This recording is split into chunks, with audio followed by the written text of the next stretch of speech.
It's fall, y'all. Let's make some pumpkin spice zucchini muffins.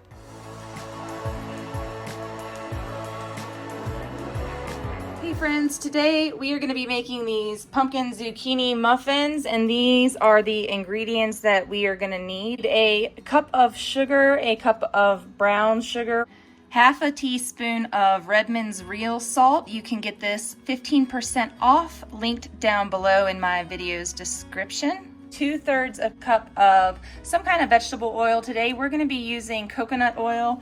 You're going to need 4 eggs for this recipe and 2 cups. You can either use all-purpose flour or you can use a gluten-free 1-to-1 baking flour, and that's what I'll be using today. I have it in a huge bucket. We're going to use 1 teaspoon of baking soda, 2 teaspoons of baking powder, 1 teaspoon of Ceylon cinnamon.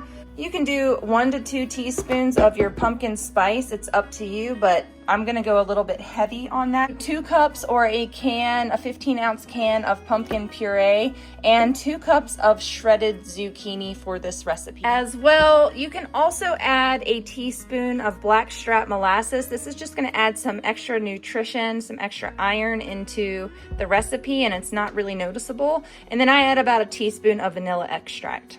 Both of these I got from Azure Standard, as well as the aluminum-free baking powder. You definitely want to be using aluminum-free.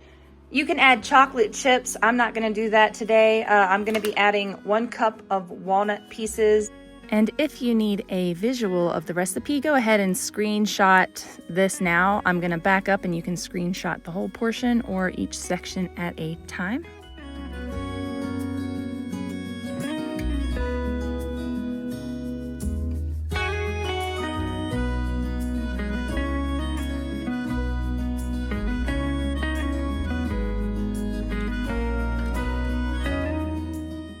Nothing worse than forgetting your muffin tin liners, and sometimes I do forget, so I try to make it purposeful and I put them in at the beginning before I start my recipe. Next up, we're going to shred up some zucchini, and I've been using this huge chunk of zucchini this week in some other recipes and sauteing it up and making it with eggs and that sort of thing. So we're going to use the rest of it up in this recipe today.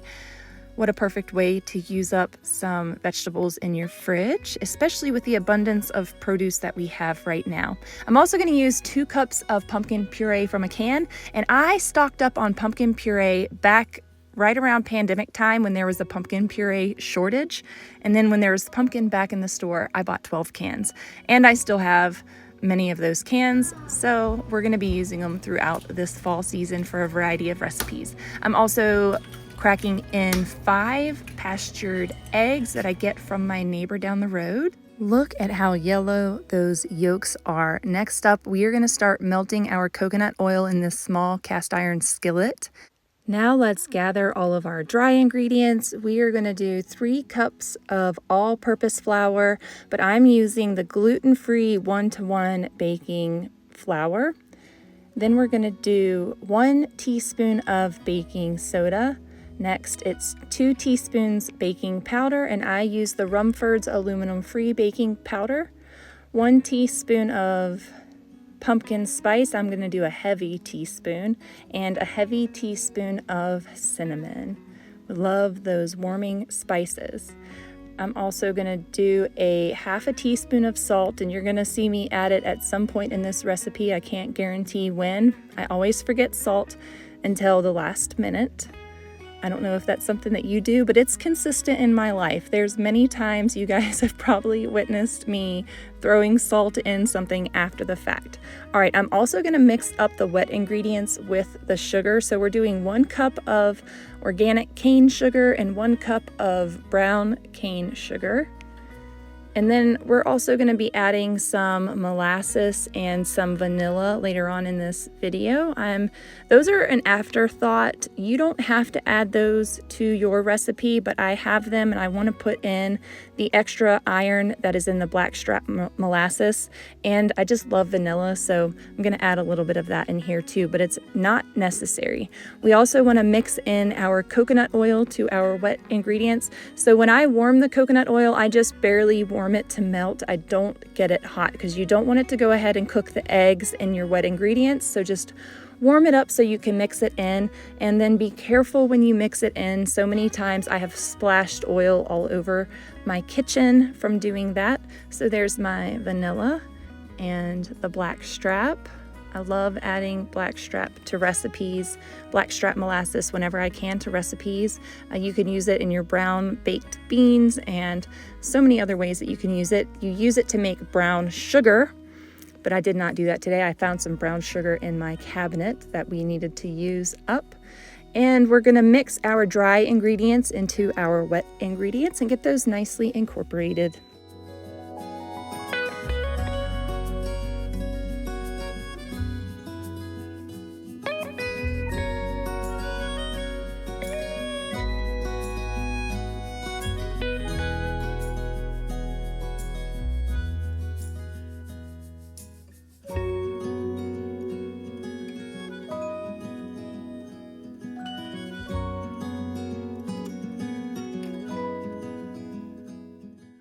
I have added chocolate chips to pumpkin muffins before, and they are delicious in these kinds of muffins. But today we're just going to add chopped walnuts, get some extra protein and fat in these for the kids.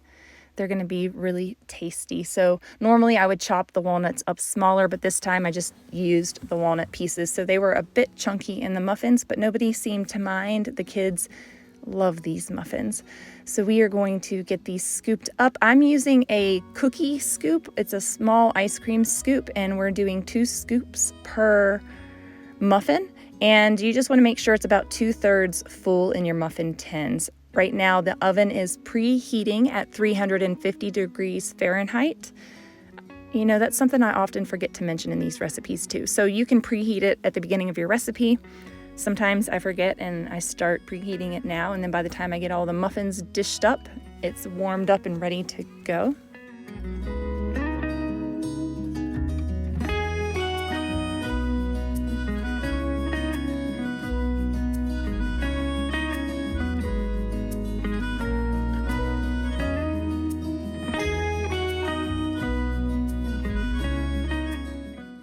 These are going into the oven for about 25 minutes, and then you want to check with a toothpick that they're done all the way through. And then for these smaller little mini muffins, these are going to bake in the oven for about 20 minutes. And again, you want to check with your toothpick to make sure they're cooked through.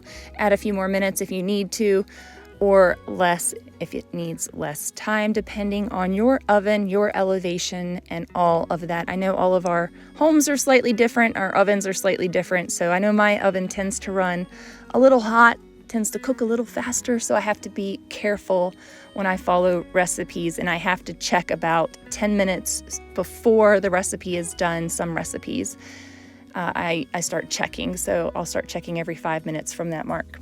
All right, these are going to go in for 20 minutes.